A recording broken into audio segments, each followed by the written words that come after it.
3 টাকার সঙ্গীত শিল্পী তাকেও দিয়ে উস্কাই দিয়েছে। ইন্না লিল্লাহ। আহলুস সুন্নাহ ওয়াল জামা আগামী 100 বছর পর্যন্ত দাঁড়াতে পারবে না। দাঁড়াতে যে পারবে না সেটা ঢাকার সমাবেশের মধ্যে পুরো বাংলাদেশের মানুষ দেখেছে। 1-1.5 হাজার মানুষ, আমাদের সমস্ত তরিকতের লোক স্টেজের মধ্যে বসা, কোনো মানুষ যায় নাই। পৃথিবীর মানুষ দেখেছে না, বাতিলরা দেখেছে না। তারা জানে এই ব্যক্তির গলার আওয়াজ বন্ধ করে দিতে পারলে আমাদের সামনের যাত্রা অনেক মসৃণ হয়ে যাবে। তারা যাকে টপ লিস্টে রেখেছে তার বিরুদ্ধে আপনারা পিছনে লেগেছে। আপনারা বেটা পিছনে লাগলেও কোনো কিছু যায় আসে না, না লাগলেও কোনো কিছু যায় আসে না। কেন? মানুষ বলবে 1,500 মানুষ। কি বলবে? 1,500 মানুষ। বলে লাভ নাই, আপনি কিন্তু 1,500 মানুষ। আপনারা বুঝতে পেরেছেন? এই একটা জিনিসকে ধামাচাপা দেওয়ার জন্য তারুল কাদরি। আমি আসার আগে এগুলো ছিল। আমি আসার আগে জমিয়তুল ফালার বক্তব্যের আগে এগুলো ছিল। জমিয়তুল ফালা ময়দানে শুহাদায়ে কারবালা মাহফিলের ইতিহাসের মধ্যে এত মানুষ হয় নাই। বাতিলের ঘরে আগুন লেগে গেছে। কিসের কারণে এত মানুষ? সম্মানিত ভাইয়েরা, তখন আমাদের ভিতরে কিছু ভাইয়ের পেছনে এরা টাকা খরচ করেছে। যদি পরিস্থিতি বাধ্য করে একজন করে নাম বলে দেব। যদি পরিস্থিতি বাধ্য করে এমন জায়গা থেকে এমন কথা বলবো, আল্লাহ রসুলের ইজ্জতের কসম, ঘর থেকে বের হইতে পারবেন না। ঘর থেকে বের হইতে পারবেন না। কিচেন থেকে শুরু করে বেডরুম পর্যন্ত খবর সিনার ভিতরে আছে। শুধুমাত্র সুন্নিয়তের তরুণ প্রজন্ম ফ্রাস্ট্রেটেড হবে, ভুল বুঝবে, শিক্ষিত সমাজ সুন্নিয়ত বিমুখ হবে বিদায় চুপ করে থাকাকে কখনো দুর্বলতা মনে করবেন না। আপনি যে বাদ পড়ে গেছেন সেটা সমাবেশ প্রমাণ করে দিয়েছে।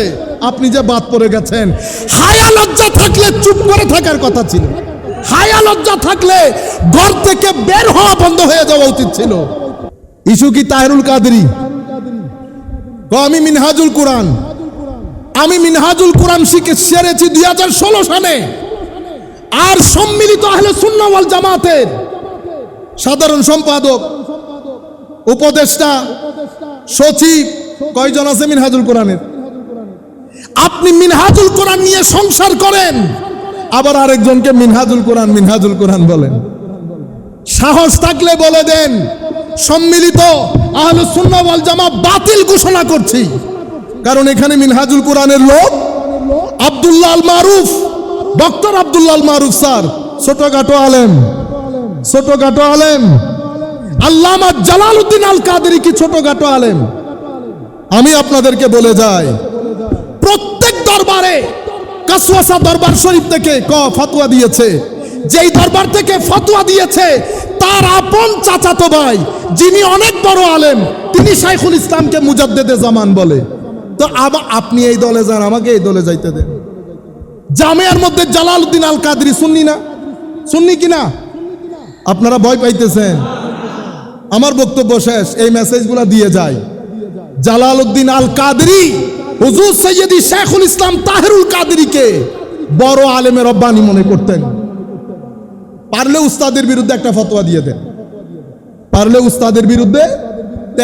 এখন ফয়সলা কি? ফয়সলা ভেরি সিম্পল। আমরা কেউ শেরে মিল্লাত উবাইদুল হক নঈমী সাহেব হুজুরের সাথে, কেউ আল্লামা জালালউদ্দিন আল কাদেরী হুজুরের সাথে। জালালউদ্দিন আল কাদেরী হুজুরের সাথে যারা আছেন ওনারা যদি মনে করেন এখানে ভুল হয়েছে, খাতায়ে ইজতিহাদি একটা সওয়াব। ইনারা যদি মনে করেন এখানে ভুল হয়েছে, খাতায়ে ইজতিহাদি একটা সওয়াব। অসুবিধা আছে? এগুলা নিয়ে তুলপার করে ফেলতেছেন। লাভটা কি হবে? কি এটা দিয়ে কোনো লাভ আছে? তাহেরুল কাদেরীকে নিয়ে যদি সমুদ্রে নিক্ষেপ করেন কোনো অসুবিধা আছে? মানে এইখানে এই বিষয়টা এই মুহূর্তে আসছে কেন জানেন? আমাদের এবারের বক্তব্য জাহাঙ্গীরনগর ইউনিভার্সিটি, জগন্নাথে, কিছুদিন পরে ঢাকা ইউনিভার্সিটিতে হবে, চিটা ইউনিভার্সিটিতে হবে, বিজিসি ট্রাস্টে হয়েছে। বাতিলের ঘরে আগুন লেগেছে। আমাদের মধ্যে কিছু রতি মহারতি আছে, তাদের পেছনে টাকা খরচ হয়। কি খরচ হয়? টাকা। নতুবা এই জোট বারবার ভাঙার কথা না। টাকা না থাকলে ভাঙবে কেন? আপনারা বুঝতে পেরেছেন? আল্লাহর দরবারে আপনারা দোয়া করবেন আমাদের ছেলেগুলা যেন ফ্রাস্ট্রেটেড না হয়। দুঃখ লাগে যারা কলেজ বিশ্ববিদ্যালয়ে পড়ে তারা আমাদের থেকে বিমুখ হয়ে গেছে। সুতরাং এগুলা বলে আর কি জবান, তা আপনারা কি মারামারি করতে চাইতেছেন? তা আপনি ব্যবহার করছেন, বেটা আমার ছেলে পুলে গালি জানে না, এরা কি বাংলাদেশের বাইরের লোক? আরেক বাইল্লা মৌলবী বলে ঢাকার মসজিদের মধ্যে বসে 3 টাকার মৌলবী, জবান দেখেন। তা আমাদের ছেলেগুলা কালকে যদি তোরে বলে ইন্না লিল্লাহি ওয়া ইন্না ইলাইহি, আমি প্রত্যেক রেসপেক্টিভ যারা দায়িত্বরত তাদেরকে বিনয়ের সাথে অনুরোধ করব, আপনারা হয়তো বুঝতে পারছেন না, সকালবেলা খতমে বুখারীতে যান, রাতের 10টার সময় ঘরে ফেরত আসেন খতমে বুখারী পড়ে।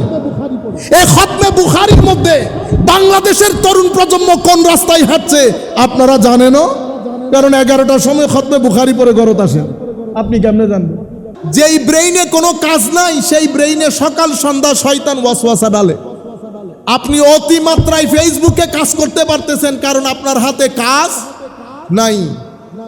আপনাদের এখানে এনজিও নাই, 7, 7, 5, 14 বুঝিয়ে আমাদের ধানি জমিনগুলো অধিগ্রহণ করছে না। তাইলে এখান থেকে বের করার জন্য, তরুণ প্রজন্মকে ফ্রাস্ট্রেশন থেকে বাঁচানোর জন্য কোনো একটা ওয়ে আউটকে আমরা বের করতে পারবো না।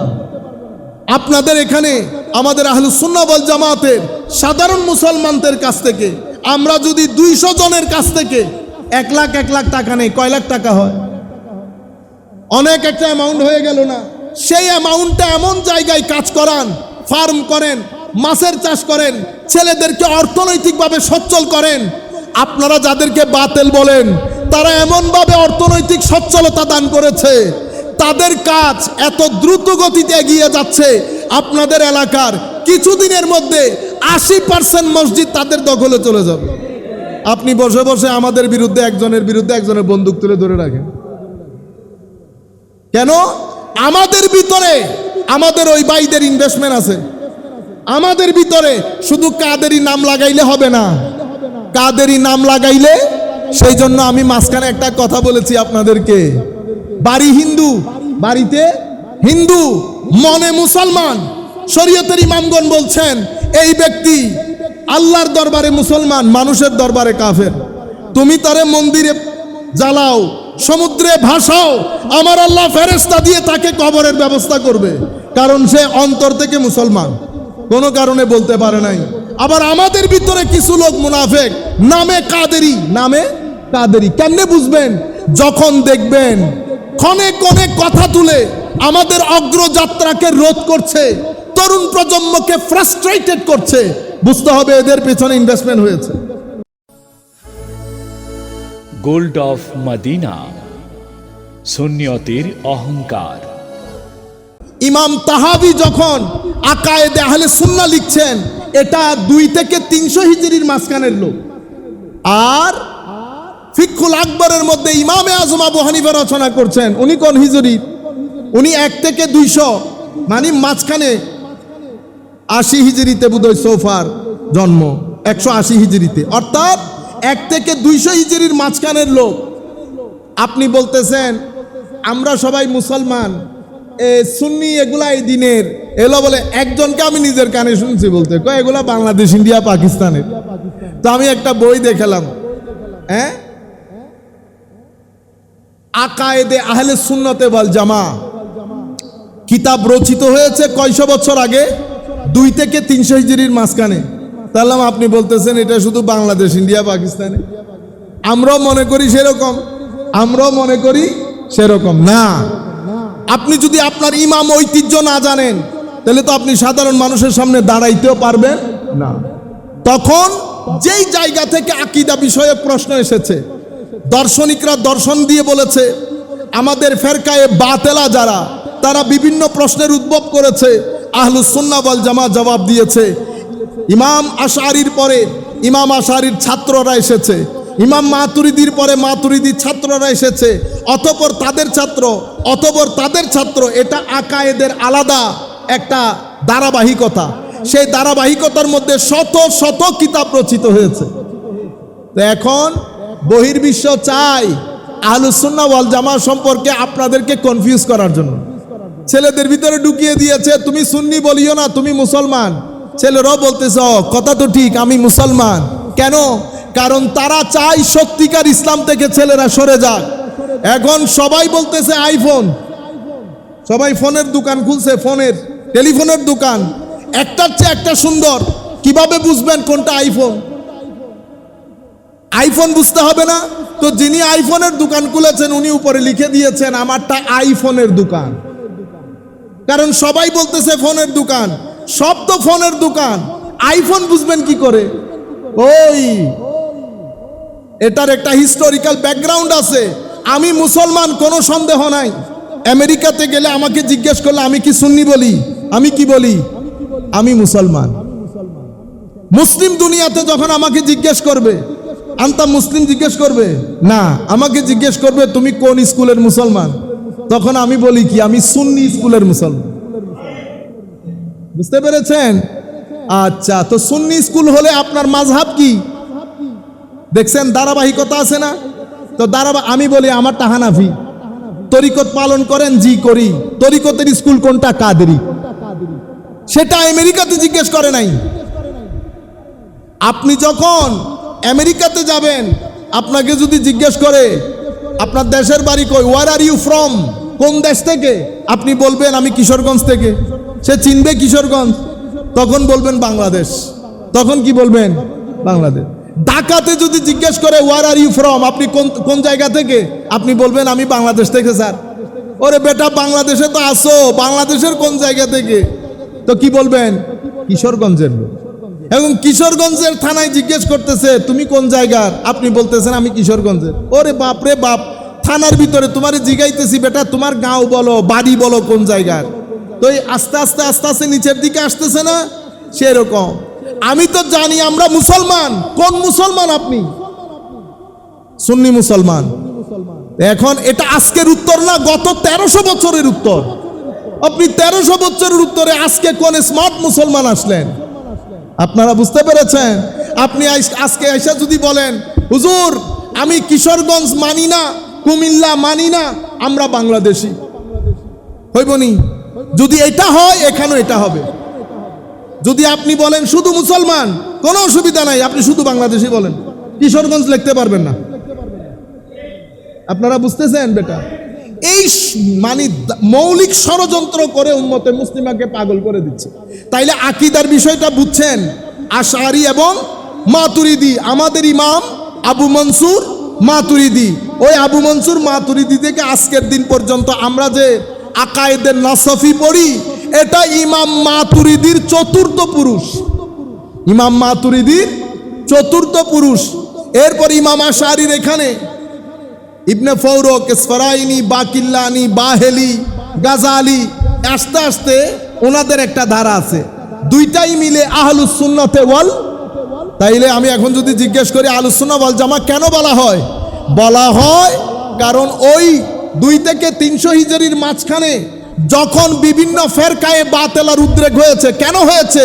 রাজনৈতিক কারণে। কি কারণে? রাজনৈতিক কারণে। রাজনীতির চেয়ারকে এস্টাবলিশ করার জন্য ধর্মের ব্যবহার হয়েছে। সেই কারণে কেউ খারেজি হয়েছে, কেউ শিয়া হয়েছে, কেউ জাবরিয়া, কেউ কাদেরিয়া।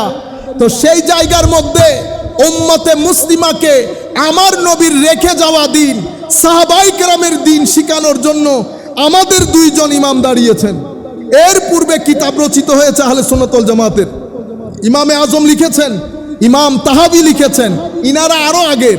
কিন্তু ট্রেডিশনালি, অফিসিয়ালি আহলে সুন্নাত ওয়াল জামাতের যেই 2 জনকে প্রধান ইমাম ধরা হয় তাদের নাম আবু মনসুর মাতুরিদি আর ইমাম আবুল হাসান আশআরী। তো যারা আশআরী তারা আশআরী বলেন, যারা মাতুরিদি তারা মাতুরিদি বলেন। আপনারা এখন বুঝতে পেরেছেন? যিনি পরবর্তীতে, যেমন ইমাম গাজালি রহমতুল্লাহ আলাইহি, উনি বলতে পারবেন আমি মাতুরিদি আশআরী মানি না। আপনি এই দুইজনকে সামনে রেখে কথা বলতে হবে, কারণ উম্মত এই দুইজনকে ইমাম, আকীদার ইমাম হিসেবে মেনে নিয়েছে। এতটুকুন তো পরিষ্কার। সময় খুব সংক্ষিপ্ত। এর পরবর্তীতে ইসলাম। এখন ইসলাম যখন কিতাব আকারে রচিত হয়েছে, সেটাকে আমরা হাদিস বলি এবং ফিকহ শাস্ত্র বলি। কি বলি? হাদিস এবং ফিকহ শাস্ত্র। আমার নবী বলেছেন, সাহাবায়ে কেরাম লিখেছেন, তো সাহাবায়ে কেরাম তো গাছে বাঁশে বিভিন্ন জায়গায় লিখে রেখেছেন। পরবর্তীতে আমাদের ইমামরা সেটাকে কাগজে লিখেছে, সেই কাগজ থেকে ব্যাখ্যা বিশ্লেষণ হয়েছে, সেগুলাকে আমরা এলমুল হাদিস বলি। এখানে এলমুল হাদিস হয়েছে, উলুমুল হাদিস হয়েছে হাদিসকে বোঝার জন্য। এখন আপনি বলতে পারবেন, যখন দেখে এখানে আল্লাহ রসুলের শান বর্ণিত হয়েছে, হাদিসটা দঈফ। হাদিসটা কি? দঈফ। আরেকটা হচ্ছে ফিকা ফতোয়া। ফিকা ফতোয়ার প্রধান ইমাম, ইতোপূর্বে আরো ইমাম আছে, শুধু এই 4 জন ইমাম না, আরো অসংখ্য ইমাম ছিলেন। অফিসিয়ালি পরবর্তী যুগে আসা সমস্ত ওলি বুজুর্গ এই 4 জনকে ফিকার ইমাম হিসেবে মেনে নিয়েছে। কোন 4 জন বলেন? ইমামে আজম আবু হানিফা দ্বিতীয় জন না বেটা, বয়সের সিনিয়রিটির মাধ্যমে বলেন। ইমাম আজম আবু হানিফা, ইমাম মালিক রাদিয়াল্লাহু তাআলা আনহু, ইমাম শাফিঈ রাদিয়াল্লাহু তাআলা, ইমাম আহমদ ইবনে হাম্বল।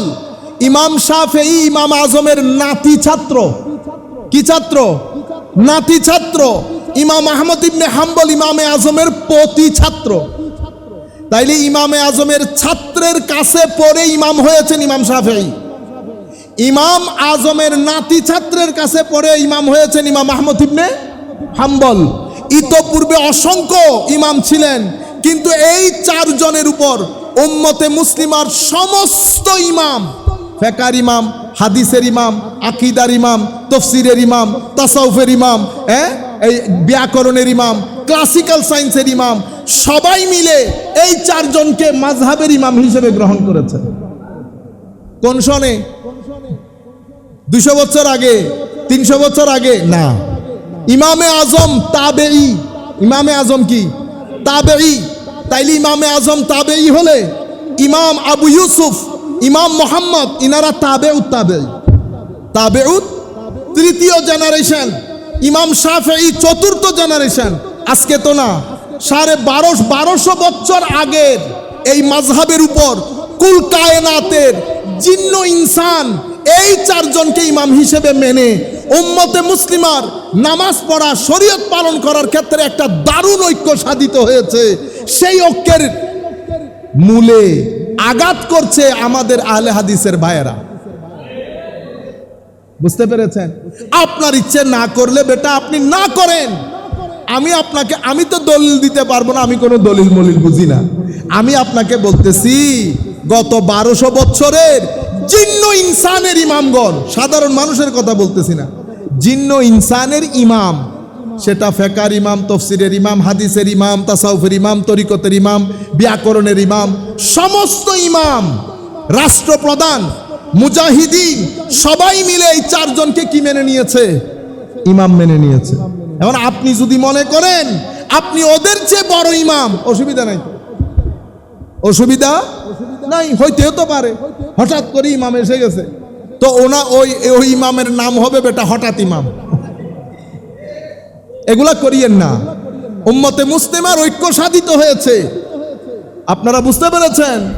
সমস্ত ইমাম 1200 বছরের, এটা আপনারা যদি একটু বুঝতে পারেন, আমি যদি আপনাদেরকে বুঝাইতে পারি, 1200 বছরের পিঁপড়া থেকে শুরু করে উপরের লেভেলের হাতি পর্যন্ত সমস্ত ইমামগণ এই 4 জনের ইলমের চৌকটের সামনে মাথা নত করেছে। মানে এদের ইলমের কোনো সীমা পরিসীমা নাই। আজকের যুগেও যদি বলি, আজকের যুগের ইলমের কেবলা আজহার বিশ্ববিদ্যালয়। সেখানে যত বড় ইমাম সবাই কি বলে? আমি শাফিঈ মাযহাবের একজন আদনা দরজার খাদেম। কেউ বলে মালিকি মাযহাবের আদনা দরজার খাদেম। সিরিয়াতে যান একই, দিমেশকে যান একই, ইয়েমেনে যান একই। আপনি বাংলাদেশের বড় বড় মাদ্রাসাগুলোর প্রত্যেকের মুহাদ্দিস মুফতি, ওনারা কি বলছেন? আমরা মাযহাব মানি না। তাইলে বেটা আপনারা মাইনরিটি, আপনাদের কাছে টাকা আসে, কেউ একজন আপনাদেরকে টাকা দেয়, আপনারা সেই টাকা বন্টন করেন, আখের আঞ্জাম ভালো হবে না। আপনি দলিল খুঁজতেছেন, যারা ফেকা ফতুয়া মানে না, দিন ধর্ম মানে না, তারাও তো কোরআন শরীফ থেকে দলিল দেয়। দলিল কোত্থেকে দেয়? যে আল্লাহ মানে সেও কোরআনের দলিল দেয়, যে আল্লাহ মানে না সেও কোরআনের দলিল দেয়। দলিল আপনি বুঝবেন না বলেও লাভ নাই। আপনারা বুঝতে পেরেছেন? আচ্ছা, এই হচ্ছে আমাদের ইসলাম, ইসলামের ট্রেডিশনাল বিষয়। এতটুকুন আপনারা হিম্মতের সাথে, কনফিডেন্সের সাথে যদি বুঝতে পারেন, এটা যদি আন্দাজে, আপনারা কোনোদিন দলিলে যাবেন না। দলিল কেন? কি দলিল বুঝবেন আপনি? আমি ফার্মাসি খুলে দিলাম, সমস্ত ওষুধপত্রগুলো লাগলাম, আপনি বলতেছেন হুজুর আমার মায়ের ব্রেইন হ্যামারেজ হয়েছে। আমি যদি বলি যা ফার্মাসি থেকে ওষুধ নিয়ে আসেন, পারবেন? ওষুধ বের করতে পারবেন? কি লাগবে? আরে ফার্মাসিস্ট লাগবে তো। কারণ ফার্মাসিস্টকে যদি আপনি গিয়ে বলেন তুমি সরো, আমি কি ফার্মাসি কম বুঝি? এই কিতাব খুলে ফার্মাসির ওষুধ বের করতে পড়তে আম্মা জান ইন্না লিল্লাহ হয়ে যাবে। আপনারা বুঝতে পেরেছেন? আমাদের ভাইয়েরা না বুঝে দলিল দেয়, বুখারী শরীফের দলিল, মুসলিম শরীফ, বুখারী শরীফ আমি বুঝি না, দলিল দিব কোত্থেকে?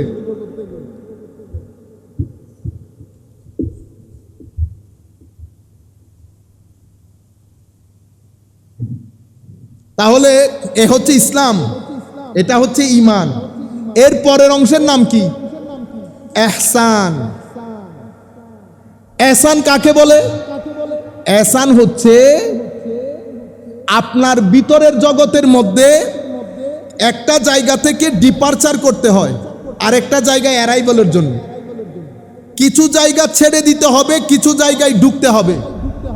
আমার আল্লাহ বলছেন তোমাদের ভিতরে একটা মাংসের টুকরা আছে, সেটা ঠিক হলে তুমি ঠিক, সেটা বেঠিক হলে তুমি বেঠিক। আমার আল্লাহ কোরআনে পাকের মধ্যে বলছেন ওয়া আম্মা ওয়া নাফসি ওয়া মা সাওয়াহা ফাআলহামাহা ফুজুরাহা ওয়া তাকওয়াহা কদ আফলাহা মান যাক্কাহা। তাইলে আমাদের সফল হওয়া নির্ভর করছে কিসের উপর? আমাদের ভিতরের জগতের মধ্যে আমার আল্লাহ কি কি দিয়েছেন? ডিজায়ার, শাহাওয়াতে নাফসানিয়া, লাস্ট, লোভ, অহংকার, হিংসা, অশ্লীলতা, হারামখোরি, কৃপণতা, সব এখানে দান করেছেন, ঠিক না? আরেকটা কলব বাতেন, রু দান করেছেন। তো আমার ভিতরের মধ্যে গ্রাম দুইটা, এক গ্রাম থেকে বের হতে হবে, আরেক গ্রামে ঢুকতে হবে। নফসের গ্রাম থেকে বের হয়ে কলবের গ্রামে যদি আমি ঢুকতে না পারি, নামাজ রোজা সহ আমাকে জাহান্নামে যেতে হবে। কেন? কারণ কোরআনে পাকের মধ্যে আমার আল্লাহ, হাদিসে পাকের মধ্যে রাসূলুল্লাহ সাল্লাল্লাহু আলাইহি ওয়াসাল্লাম বলেছেন যার ভিতরে এতটুকু অহংকার আছে সে জাহান্নামে যাবে, বলে নাই? তাইলে নামাজ আছে, আকীদা আছে, কিন্তু অহংকারের কারণে কোথায় যাইতে হচ্ছে? জাহান্নাম। আমার নামাজ আছে, আবার হিংসা আছে। আমার নবী হাদিসে পাকের মধ্যে বলেছেন আগুন যেমন কাঠ পুড়ে ফেলে, ঠিক সেভাবে হিংসা আপনার আমল পুড়ে ফেলে। তাইলে ইবাদত রিয়াজত করেছেন, হিংসা থেকে কেমনে বাঁচতে হয় সেটা শিখলেন না, তো হিংসা তো আপনার ইবাদতের পাহাড়ে আগুন লাগিয়ে দিয়েছে না? হায় হায় হায়। ইমাম জালালউদ্দিন রুমি রাদিয়াল্লাহু তাআলা উনি কি বলেছেন? আমার চাচা দান এনে, দান শুকিয়ে সুন্দর করে বস্তার মধ্যে ঢুকিয়েছে, ঢুকিয়ে আমার চাচা বিয়ার বাড়িতে চলে গেছে। ইন্দুর আইসা বস্তার ভিতরে ঢুকছে, ঢুকে এই 10 কেজি দানকে কত কেজি করছে? 2 কেজি। দেখতে সব দান, হাত যখন ঢুকাইছে দেখে কি? সুবা। তাইলে আমার এখানে কোরআনের, নামাজের, হজের, জাকাতের দানগুলা রেখেছি, এদিক থেকে অহংকারের চুয়া একটা আমার এই দানি জমিনের ভিতরে ঢুকছে। ঢুকা কোন সময় যে সে সব খাইয়া ছারকার করে দিছে আমি তো জানিও না। আমি তো অহংকারের মধ্যে আছি, নামাজ আছে, রোজা আছে, হজ আছে, জাকাত আছে, আমারে মারে কে? কিন্তু ভিতর থেকে চিটেঙ্গা ভাষায় বলে খোলকুল্লা করে দিছে। আপনারা বুঝতে পেরেছেন? তাইলে ইহসান কাকে বলে? তো ইহসান হচ্ছে আমার আল্লাহ আপনার ভিতরে যে রূহ দান করেছেন, যে কল্ব দান করেছেন, সেই কল্পকে আমার আল্লাহ যেভাবে পিওর দান করেছেন, সেই পিওরিটিটাকে ধরে রেখে কলব বাতেনের মধ্যে নূরে ইলাহির বর্ষণ করার জন্য কলব বাতেনকে তৈরি করা, এটাকে এহসান বলে। কি বলে? এহসান বলে। সহজ কথাই বলতে গেলে, একদম সহজ কথায়, এহসান হচ্ছে সেই স্ট্যাটাস আপনার কলব বাতেনের, যে স্ট্যাটাসে গেলে মানুষের আলে সেই তাকওয়া নূর হয়ে অন্ধকার দূর করে দিয়ে বান্দার আল্লাহর মাঝে একটা নূরানি কানেকশন তৈরি করে। এটাকে কি বলে?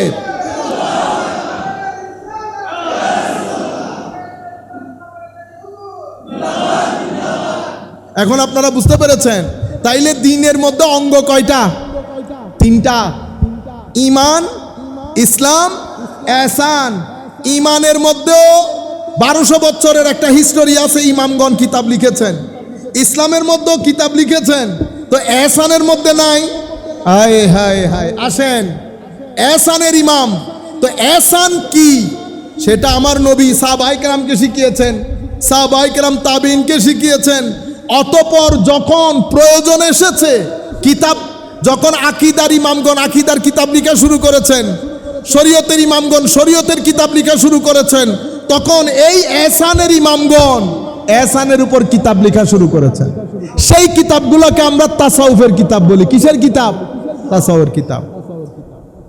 তাসাউফের কিতাব রচিত হয়েছে ইমাম শাফেঈ, ইমামে আজমের কোন ছাত্র বলেছি?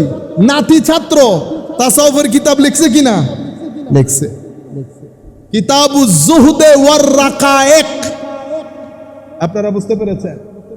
এর পরবর্তীতে উনারও সিনিয়র ইমাম আব্দুল্লাহ ইবনে মুবারক, কার ছাত্র? ইমামে আজমের ছাত্র না? হ্যাঁ, উনিও লিখেছেন কিতাবুজ জুহদে ওয়ার রাকায়েক। কিন্তু অফিশিয়ালি তাসাউফের কিতাবের মধ্যে অফিশিয়ালি আমরা যদি 3 যুগ ধরি, 3 যুগ সুফিয়ায়ে কেরামের, প্রথম যুগের সুফিয়ায়ে কেরাম কারা? যাদের সাথে তাবেউত তাবেঈনদের পিঠ লাগানো, ইনারা কারা? ইনারা হায় হায় হায় ইমাম সাহাল তুস্তারি, ইমাম হারেস আল মুহাসিবি, ইমাম বায়জিদ বিস্তামি, ইমাম বগদাদি। পুরা নাম কি বলেন? জি না না, বায়জিদ বুস্তামি তো এটা আছে। বগদাদি কি নাম? হযরতে জুনায়েদ বগদাদি। জুনায়েদ বগদাদির চেয়েও সিনিয়র হচ্ছেন বায়জিদ বিস্তামি। জুন্নুন আল মাসরি, শাকিক বলখি, হাতেম আল আসম। শাকিক বলখি ইমামে আজমের ছাত্র।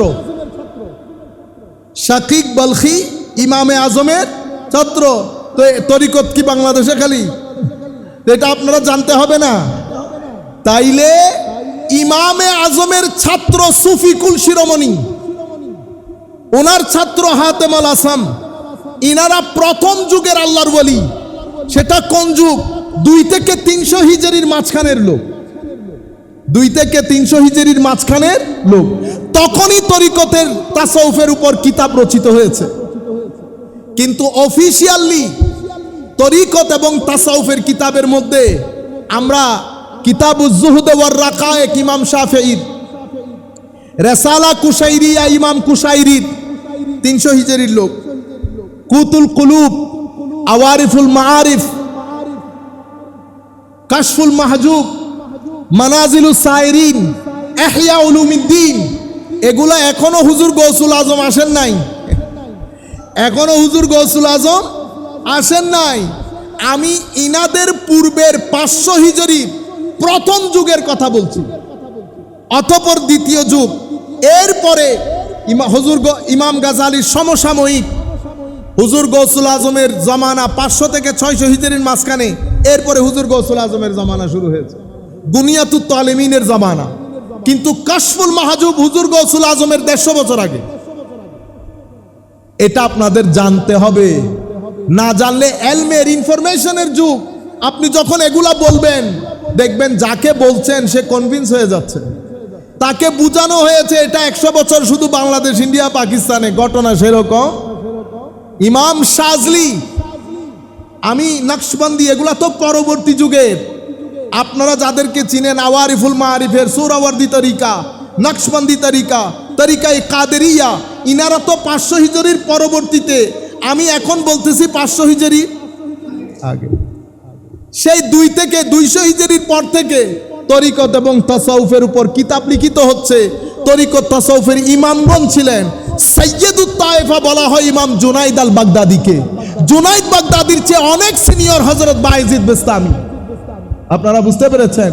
সাহাল তুস্তারিরা অনেক সিনিয়র রাদিয়াল্লাহু তাআলা আনহুম আজমাইন। মোটামুটি একটা আইডিয়া পেয়েছেন না? তাইলে বুখারী শরীফ, মুসলিম শরীফ, হাদিসে পাকের মধ্যে যেমন 6টা বিশুদ্ধ গ্রন্থ আছে, তাসাউফ তরিকতেরও সেটা আছে, আকীদার কিতাবের মধ্যেও সেটা আছে। এটার একটা হিস্টোরিক্যাল ব্যাকগ্রাউন্ড আছে। তাইলে আপনি এখন 3টা শিখছেন না? ঈমান, ইসলাম, ইহসান। তাইলে পূর্ণাঙ্গ দিন যখন বলবেন, আমাদের এখানে যেটা হয়েছে, কেউ কেরাতের উপর অতিরিক্ত জোর দেয়, কেরাতের উপর আইন কাফ শিখাইতে শিখাইতে পুরা জিন্দেগি খতম। এমন ভাবে ওয়াজ করে মনে হয় যেন এটাই শরীয়ত, এর বাইরে আর কিছু। ওনারা আরেকগুলার উপর জোর দেন না। আরেক দল ফেকা ফতোয়া নিয়ে এত সময় কাটান, সবাই মুফতি, সবাই কি মুফতি। ওনারা মনে করেন এখানেই দিন, বাকিগুলা ছেড়ে দিয়েছে। আরেক দল শুধু তরিকত তাসাউফের উপর জোর দেয়, কেরাতেরও নাই, শরীয়তেরও নাই। ইয়া আইয়ুহাল্লাযীনা আমানু দুখুলু ফিস সিলমে কাফা হয় নাই। হবে কখন? যখন ঈমান, ইসলাম, ইহসান এই 3টা জিনিসকে নিয়ে সমানভাবে দ্বীনের ভিতরে ঢুকবেন, তখন ইয়া আইয়ুহাল্লাযীনা আমানু দুখুলু ফিস সিলমে কাফা, পূর্ণাঙ্গ দ্বীন হবে তখন। আপনি যদি তরিকত বাদ দেন পূর্ণাঙ্গ হবে না, শরীয়ত বাদ দেন, মাযহাব বাদ দেন পূর্ণাঙ্গ হবে না, কেরাত বাদ দেন পূর্ণাঙ্গ হবে না। পূর্ণাঙ্গ দিন হবে যখন এই 3টা জিনিস একসাথে থাকবে। শরীয়তও আছে, কেরাতও আছে, নামাজ দোয়া আছে, অহংকারও আছে। ইবাদত কোনো কাজে আসতেছে? কোনো কাজে আসতেছে না। কারণ আমার নবী বলছেন, যার ভিতরে বিন্দু পরিমাণ অহংকার আছে সে জাহান্নামে যাবে। যার ভিতরে বিন্দু পরিমাণ হিংসা আছে তার আমল হিংসা জ্বালিয়ে ফেলবে। তাহলে আপনাকে জানতে হবে না হিংসা থেকে মুক্তি লাভ কেমনে করে, অহংকার থেকে মুক্তি লাভ কেমন করে, অহংকার বলে কাকে, অহংকার থাকলে কি কি জিনিস দিয়ে অহংকার বোঝা যায়, হিংসা কাকে বলে, হিংসা কিভাবে বোঝা যায়। কারণ যার ভিতরে হিংসা আছে সে কোনোদিন বলবে আমার ভিতরে হিংসা আছে? কোনোদিন বলবে না। যার ভিতরে অহংকার আছে সে কোনোদিন বলবে না আমার ভিতরে অহংকার আছে। সে দেখাবে আমাদের মতো আর কি, সে দেখাবে পৃথিবীর সবচেয়ে বড় বুজুর্গ। কিন্তু ইমাম গাজালি 10টা আলামত বলেছেন, কই 10 আলামতের কোনো একটা পাওয়া গেলে আপনি কি হিংসুক? তো ওই আলামতের 4টা 5টা তো আমার ভিতরেও আছে। সুতরাং আমরা আল্লাহর দরবারে কি দেখাবো? আল্লাহ আপনি মাফ করে দিলে মাফ, আটকাই ফেললে যাওয়ার কোনো উপায় নাই। কিন্তু আমি পারি না পারি, ইমানের অঙ্গ কিন্তু 3টা, ইমানের অঙ্গ 3টা। এখন আপনি যদি বলেন আমি এটা মানি, তরিকত তাসাউফ মানি না, আপনার বিষয়। আপনি যদি বলেন বাংলাদেশ মানি, কিশোরগঞ্জ মানি না, আপনার বিষয়। আপনারা বুঝতে পারতেছেন? বাংলাদেশ মানি, কিশোরগঞ্জ মানি না, মানে আমি বাংলাদেশি, আমি কিশোরগঞ্জও বুঝি না, চিটাংও বুঝি না, সিলেটও বুঝি না। তা আপনাকে 2 অবস্থা থেকে এক অবস্থা মেনে নিতে হবে। হয় মানসিক যন্ত্রণায় আছেন, বুঝতে পেরেছেন, অথবা কোনো জায়গা থেকে টাকা খেয়ে বিদ্রোহ ঘোষণা করতেছেন। 2 অবস্থা থেকে খালি। আপনারা বুঝতে পেরেছেন বিষয়টা? এই 3টা জিনিস আমি চাইতেছি, আমি আবার শর্টকাট করে আপনাদেরকে বলি, বস ক্লাস হয়ে যাক, মুখস্থ করে ফেলবেন। এবং এলমি জিনিস, অতিরিক্ত ওয়াজ কালামের আয়োজন করিয়েন না। ওয়াজ কালাম করার আগে চিন্তা করবেন এখান থেকে আমার বেনিফিট কি। আপনি আমাকে এত টাকা দিয়ে কেন আনবেন? আপনারা বুঝতে পারতেছেন? লাখ টাকা দিয়ে মজলিস সাজান, কোনোদিন চিন্তা করে দেখছেন এই মজলিস থেকে আপনি পাইছেন কি? সমস্ত এলাকার লোক মিলে টাকা তুলে স্কুল করেন, ইসলামিক স্কুল করেন, মাদ্রাসা করেন, স্মার্ট মাদ্রাসা। বুঝতে পেরেছেন? আপনাদের কিশোরগঞ্জের মধ্যে ইন্টারন্যাশনাল দুনিয়া ত্রিমুখী হামলা করছে আপনার উপরে। এক হামলাতে আকীদা নষ্ট, এক হামলাতে আখলাক নষ্ট, আরেক হামলাতে আপনি সুদ ঘুষ হচ্ছেন না, সুদ ঘুষ। এনজিও গুলো আপনাকে টাকা দিয়ে দিয়ে আমাদের ধানি জমিনগুলো অধিগ্রহণ করছে না, করতেছে কিনা? তাইলে আমি মসজিদ থেকে তাকুয়ার কথা বলে কোনো লাভ আছে?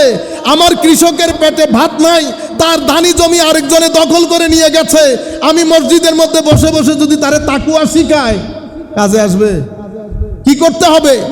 এই জায়গা থেকে উদ্ধার করার জন্য আমাদের কৃষকদেরকে, গরিব মেহনতি জনতা থেকে, এই বিশাল ষড়যন্ত্র থেকে রক্ষা করার জন্য কি কি পদক্ষেপ নেওয়া হইতে পারে, আমাদের সবাই বসে যখন সিদ্ধান্ত নেব, আমার আল্লাহ রহমতের চাদর দিয়ে আবৃত করবেন, এটা জিহাদের চেয়ে বেশি সওয়াব পাবেন। মৌলিক কাজ করেন, এমন কিছু করেন আমাদের ছেলেপুলেরা ফাইনান্সিয়ালি, অর্থনৈতিকভাবে তারা একটা আশ্রয় খুঁজে পাবে। পকেটে 10 টাকা নাই, সেই দিনের কাজ কিভাবে করবে? পারবেন? এগুলা খুঁজে বের করেন। যেহেতু আমরা কোনো কাজ করি না, যেই ব্রেইনে কোনো কাজ নাই, সেই ব্রেইনে সকাল সন্ধ্যা শয়তান ওয়াসওয়াসা ডালে। আপনি অতিমাত্রায় ফেসবুকে কাজ করতে পারতেছেন, কারণ আপনার হাতে কাজ নাই। আপনাদের এখানে এনজিও নাই? 7, 7, 5, 14 বুঝিয়ে আমাদের ধানি জমিনগুলো অধিগ্রহণ করছে না। তাইলে এখান থেকে বের করার জন্য, তরুণ প্রজন্মকে ফ্রাস্ট্রেশন থেকে বাঁচানোর জন্য কোনো একটা ওয়ে আউটকে আমরা বের করতে পারবো না? আপনাদের এখানে আমাদের আহলুস সুন্নাহ ওয়াল জামাতের সাধারণ মুসলমানদের কাছ থেকে আমরা যদি 200 জনের কাছ থেকে 1 লাখ টাকা নেই, কয় লাখ টাকা হয়? অনেক একটা অ্যামাউন্ট হয়ে গেল না? সেই অ্যামাউন্টটা এমন জায়গায় কাজ করান, ফার্ম করেন, মাছের চাষ করেন, ছেলেদেরকে অর্থনৈতিকভাবে সচ্ছল করেন।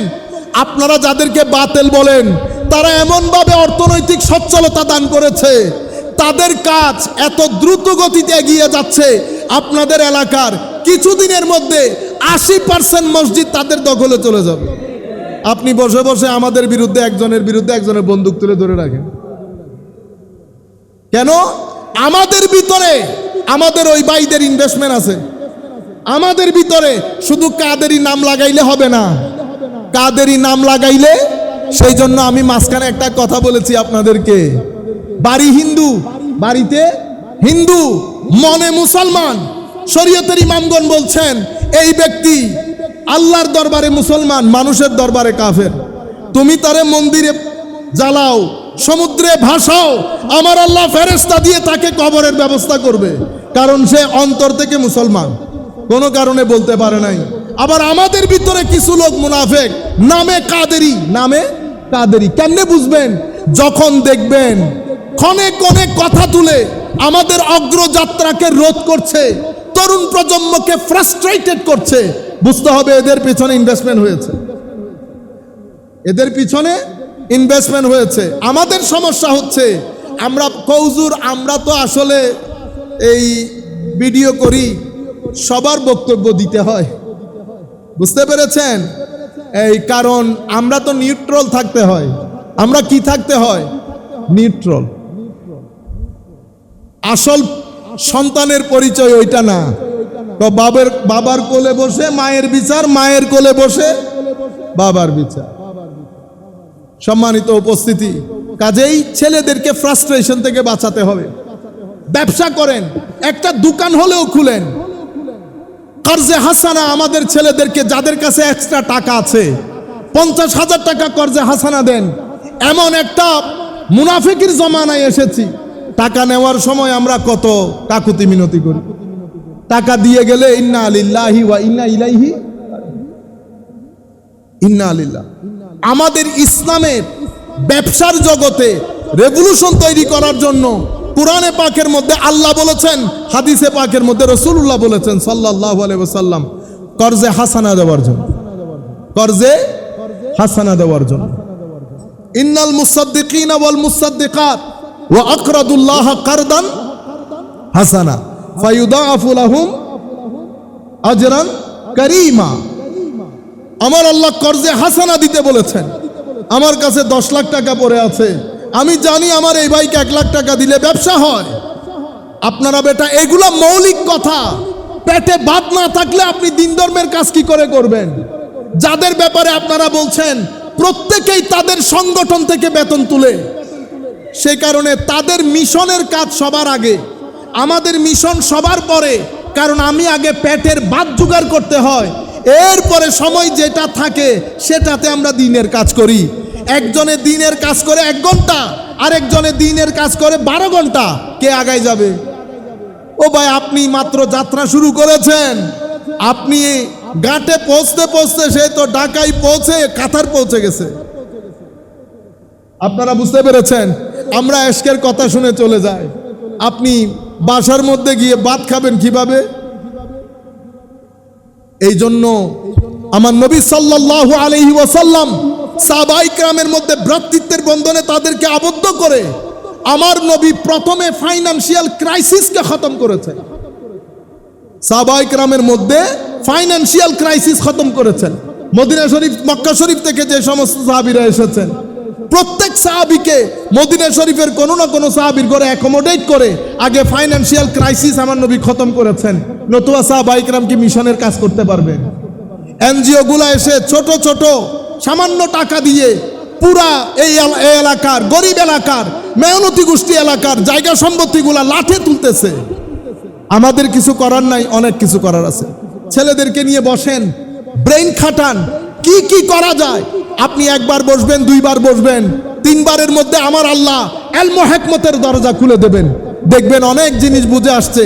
কর্মে পরিণত করেন, টাকা পয়সা তুলে এটা আরেকটা ইনভেস্টমেন্ট হয়। আপনারা আপনাদের ছেলেদেরকে ফাইনান্সিয়ালি কাজে লাগান, নতুবা আগামী 10 বছর পরে আমাদের ছেলেদেরকে টর্চ লাইট নিয়ে খুঁজতে বের হইতে হবে। আছে কিনা? ঢাকাতে আমরা সমাবেশ করি নাই? করেছি। চেয়ার খালি ছিল, চেয়ার খালি ছিল। কয়টা চেয়ার খালি ছিল? কেন?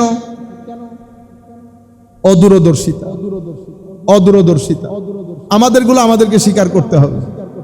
এখন তায়রুল কাদরি নিয়ে আপনারা উঠে পড়ে লেগেছেন না? কেন করেছেন? কারণ ওইটা যেন ধামাচাপা পড়ে যায়, ওইটা নিয়ে যেন কেউ প্রশ্ন না তুলে। তায়রুল কাদরি এই দেশের জন্য কি রেলেভেন্ট ইস্যু? তায়রুল কাদরিকে তুলে সমুদ্রে নিক্ষেপ করেন, অসুবিধা আছে? তায়রুল কাদরি আপনাদেরকে চিনে না, আপনারা তায়রুল কাদরিকে চিনেন। তায়রুল কাদরি এই দেশের সমস্যা হবে কেন? কোনো সমস্যা নাই।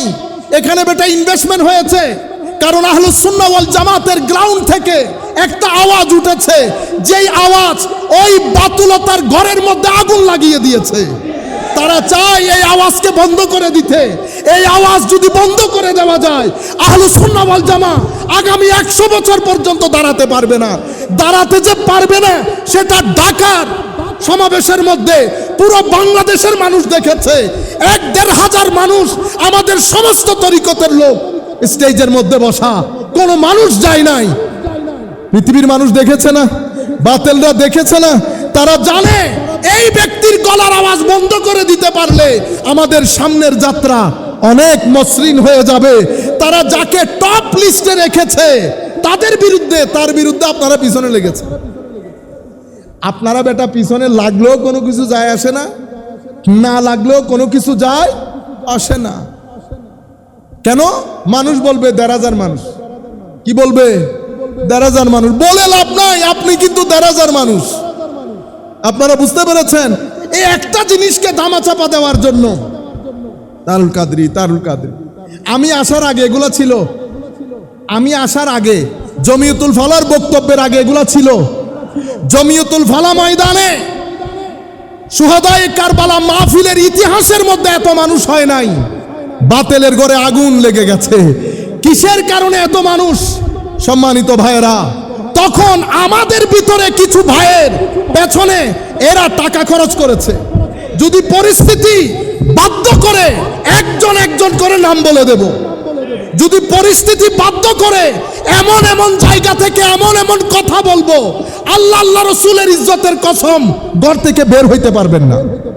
ঘর থেকে বের হইতে পারবেন না।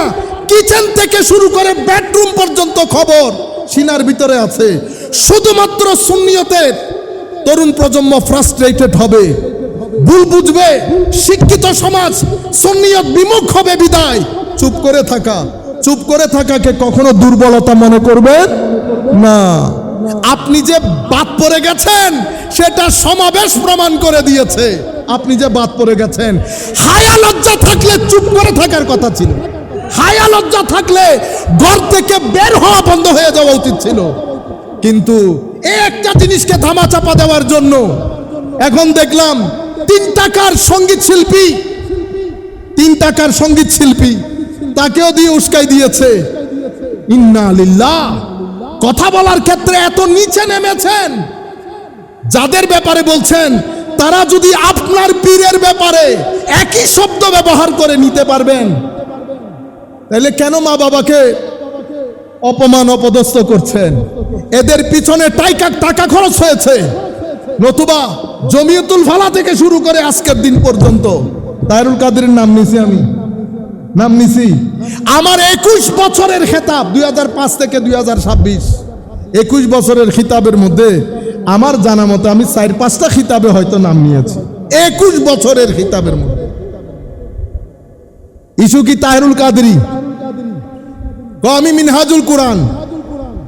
মিনহাজুল কোরআন শিখেছি 2016 সালে। আর সম্মিলিত আহলে সুন্নাহ ওয়াল জামাতের সাধারণ সম্পাদক, উপদেষ্টা, সচিব কয়জন আছে মিনহাজুল কোরআনের? আপনি মিনহাজুল কোরআন নিয়ে সংসার করেন, আবার আরেকজনকে মিনহাজুল কোরআন বলেন। সাহস থাকলে বলে দেন সম্মিলিত আহলে সুন্নাহ ওয়াল জামাত বাতিল ঘোষণা করছি। কারণ এখানে মিনহাজুল কোরআনের লোক আব্দুল্লাহ আল মারুফ, ডক্টর আব্দুল্লাহ আল মারুফ স্যার ছোটখাটো আলেম। আল্লামা জালালউদ্দিন আল কাদেরী কি ছোটখাটো আলেম? আমি আপনাদেরকে বলে যাই, প্রত্যেক দরবারে কাসওয়াসা দরবার শরীফ থেকে ফতোয়া দিয়েছে। যেই দরবার থেকে ফতোয়া দিয়েছে তার আপন চাচাতো ভাই যিনি অনেক বড় আলেম, তিনি শাইখুল ইসলামকে মুজাদ্দেদে জামান বলে। তো আপনি এই দলে যান, আমাকে এই দলে যাইতে দেন। জামিয়ার মধ্যে জালালউদ্দিন আল কাদেরী সুন্নি কিনা? আপনারা ভয় পাইতেছেন। আমার বক্তব্য শেষ, এই মেসেজগুলো দিয়ে যায়। জালালউদ্দিন আল কাদেরী হুজুর সৈয়দি শাইখুল ইসলাম তাহেরুল কাদেরীকে বড় আলেমের রব্বানি মনে করতেন। পারলে উস্তাদের বিরুদ্ধে একটা ফতোয়া দিয়ে দেন, পারলে উস্তাদের বিরুদ্ধে। এখন ফয়সলা কি? ফয়সলা ভেরি সিম্পল। আমরা কেউ শেরে মিল্লাত উবাইদুল হক নঈমী সাহেব হুজুরের সাথে, কেউ আল্লামা জালালউদ্দিন আল কাদেরী হুজুরের সাথে। জালালউদ্দিন আল কাদেরী হুজুরের সাথে যারা আছেন ওনারা যদি মনে করেন এখানে ভুল হয়েছে, খাতায়ে ইজতিহাদি একটা সওয়াব। ইনারা যদি মনে করেন এখানে ভুল হয়েছে, খাতায়ে ইজতিহাদি একটা সওয়াব। অসুবিধা আছে? এগুলা নিয়ে তুলপার করে ফেলতেছেন। লাভটা কি হবে? কি এটা দিয়ে কোনো লাভ আছে? তাহেরুল কাদেরীকে নিয়ে যদি সমুদ্রে নিক্ষেপ করেন, কোনো অসুবিধা আছে? মানে এইখানে এই বিষয়টা এই মুহূর্তে আসছে কেন জানেন? আমাদের এবারের বক্তব্য জাহাঙ্গীরনগর ইউনিভার্সিটি, জগন্নাথে, কিছুদিন পরে ঢাকা ইউনিভার্সিটিতে হবে, চিটাং ইউনিভার্সিটিতে হবে, বিজিসি ট্রাস্টে হয়েছে। বাতিলের ঘরে আগুন লেগেছে। আমাদের মধ্যে কিছু রতি মহারতি আছে, তাদের পেছনে টাকা খরচ হয়। কি খরচ হয়? টাকা। নতুবা এই জোট বারবার ভাঙার কথা না। টাকা না থাকলে ভাঙবে কেন? আপনারা বুঝতে পেরেছেন? আল্লাহর দরবারে আপনারা দোয়া করবেন আমাদের ছেলেগুলা যেন ফ্রাস্ট্রেটেড না হয়। দুঃখ লাগে যারা কলেজ বিশ্ববিদ্যালয়ে পড়ে তারা আমাদের থেকে বিমুখ হয়ে গেছে। সুতরাং এগুলা বলে আর কি জবান? তা আপনারা কি মারামারি করতে চাইতেছেন? তা আপনি ব্যবহার করছেন, বেটা আমার ছেলে পুলে গালি জানে না, এরা কি বাংলাদেশের বাইরের লোক? আরেক বাইল্লা মৌলবী বলে, ঢাকার মসজিদের মধ্যে বসে 3 টাকার মৌলবী। জবান দেখেন। তা আমাদের ছেলেগুলা কালকে যদি তোরে বলে ইন্না লিল্লাহি ওয়া ইন্না ইলাইহি, আমি প্রত্যেক রেসপেক্টিভ যারা দায়িত্বরত তাদেরকে বিনয়ের সাথে অনুরোধ করব, আপনারা হয়তো বুঝতে পারছেন না, সকালবেলা খতমে বুখারীতে যান, রাতের 10টার সময় ঘরে ফেরত আসেন খতমে বুখারী পড়ে। এই খতমে বুখারীর মধ্যে বাংলাদেশের তরুণ প্রজন্ম কোন রাস্তায় হাঁটছে আপনারা জানেনও? কারণ 11টার সময় খতমে বুখারী পড়ে ঘরত আসেন, আপনি কেমনে জানবেন? এই 11টা থেকে খতমে বুখারী শুরু হয় ভাই, রাতের 10টা 11টা পর্যন্ত খতমে বুখারী পড়ি। এরপরে ঘরে এসে আমি কেমনে জানবো বাংলাদেশে কি হয়? সবাই বসে খতমে বুখারী পড়ি একসাথে। এতগুলো অরাজকতার মধ্যে এখানে কোনো তরবিয়ত নাই। আপনারা বুঝতে পেরেছেন? বাইরে কে কি করছে না করছে বাদ দেন, নতুন ভাবে কাজ শুরু করেন। এই প্রজন্ম কেন বিমুখ হচ্ছে এগুলো আমরা ফাইন্ড আউট করি। নতুবা আমার মতো লোক 100 জন চলে গেলে কি হবে? সুন্নিয়তের কোনো ক্ষতি হবে? আরে ভাই, ইমাম গাজালি চলে গেছে, সুন্নিয়তের ক্ষতি হয় নাই, আমি কোন পুকুরের মাছ? বুঝতে পেরেছেন? সুতরাং আপনারা সবাই মিলে ঐক্যবদ্ধ হয়ে, সামান্য মতের মিল এটা থাকবে, ঐক্যবদ্ধ হয়ে অ্যাক্টিভ চিন্তা করেন। ছেলেগুলাকে কি করে আপনার ভিতরে রেখে দিবেন সেই চিন্তা করেন। আদব শিখুক, তরবিয়ত শিখুক, দ্বীন শিখুক। আপনারা ছেলেপুলে যারা আছেন তাদেরকে বলবো, বেটা অতিরিক্ত ফেসবুক, এই স্ক্রিন এগুলা ব্যবহার না করে বইপত্র পড়েন, বইপত্র পড়েন, শিখেন, মানুষকে শিক্ষা দান করেন। আল্লাহ রাব্বুল আলামিন আমাদের হামি ও নাসির হোক। মাওলাই করিম আমাদেরকে কবুল করুক। আপনাদের সকলকে ধন্যবাদ জানিয়ে আমরা আমাদের বক্তব্য শেষ করছি। আসসালামু আলাইকুম ওয়া রাহমাতুল্লাহ।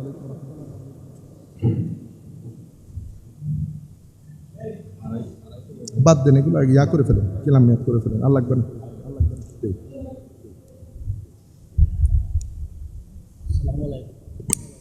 ভালো আছে?